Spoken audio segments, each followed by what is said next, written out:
perfection. So the prognosis for your life is a magnificent unfolding of more good than you can imagine. And though you may have had previously held diagnosis with a subsequent prognosis, you may have been diagnosed with a disease, may have been diagnosed as being merely human. And in that previously held diagnosis, the prognosis was that you're going to live a boring life, grow old and die, or that you're going to follow in the footsteps of hereditary patterns that your parents or your grandparents or your ancestors had. That's not the diagnosis we start off with here.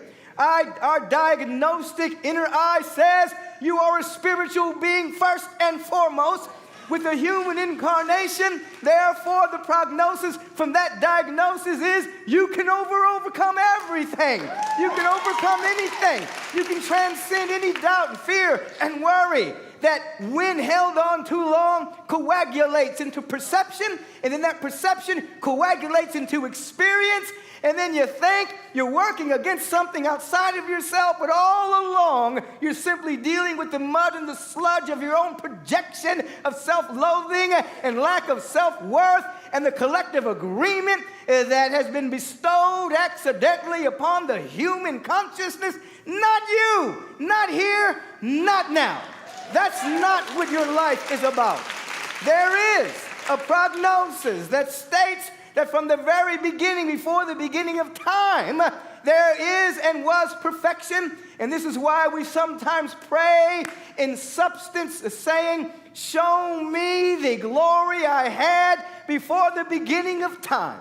Let me see the glory I had with thee before the beginning of time. Let me see the glory I have eternally before time was a thing, a concept, an experience. Let me see my glory before that. Let me see my glory before my parents were even born.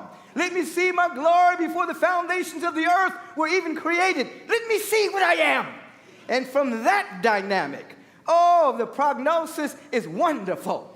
We begin to understand, and you want to hear it directly, that you are so sacred. Oh, say that. I am so sacred. I am so sacred. Sacred geometry emanates from my center. Sacred geometry emanates from my center. Now, I want you to begin to consider yourself as a sacred being, a being that's an emanation of the Most High God, because so very often you bite the bait of seeing yourself as something wretched, something not good enough, something that's missing something that has some kind of original sin, something they used to teach back in the old days that we don't want to bring into the new days.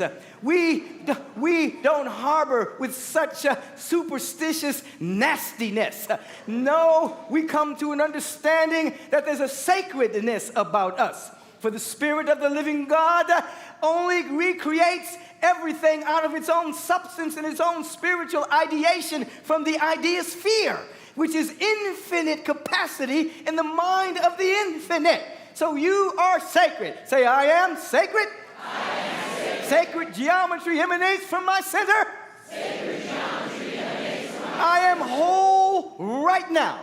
I am whole right now. Now, here's the deal. Oftentimes, when you get caught or snagged, and you get caught up in the snag nation of individuals who have been snagged by worldly thoughts, by misbegotten notions, from the misuse of imagination, when you've been snagged by the errant thoughts that emanate from race consciousness, you often go down the rabbit hole of wretched self-condemnation, perfecting your argument about it along the way.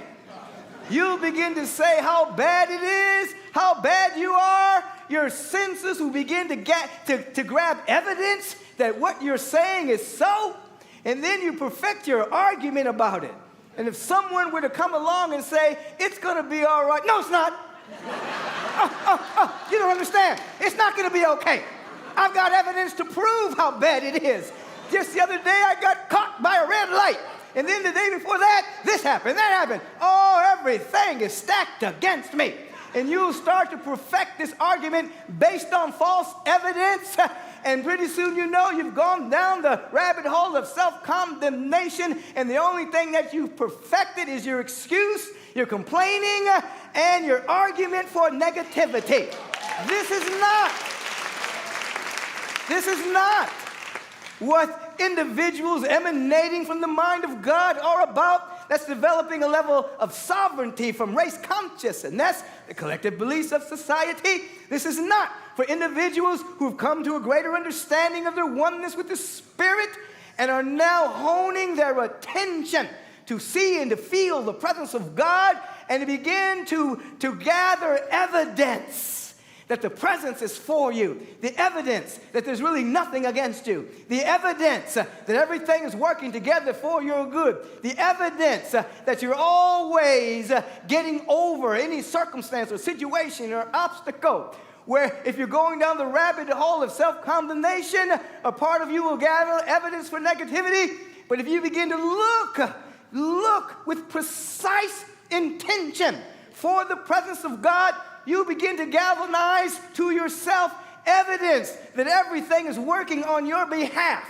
And as that evidence begins to be more real to you, inertia will become momentum, and you'll begin to flow and fly and glow and glimmer and shine and become spiritually radioactive with the presence that is never an absence in your life. We want you to understand that you are a sacred being right now, and that the presence of God is looking at you, looking at itself as you, and saying, you are my beloved. You are my perfect idea. You are my offspring of infinite potential. Do not block the magic. Do not block the flow. Do not block the grace.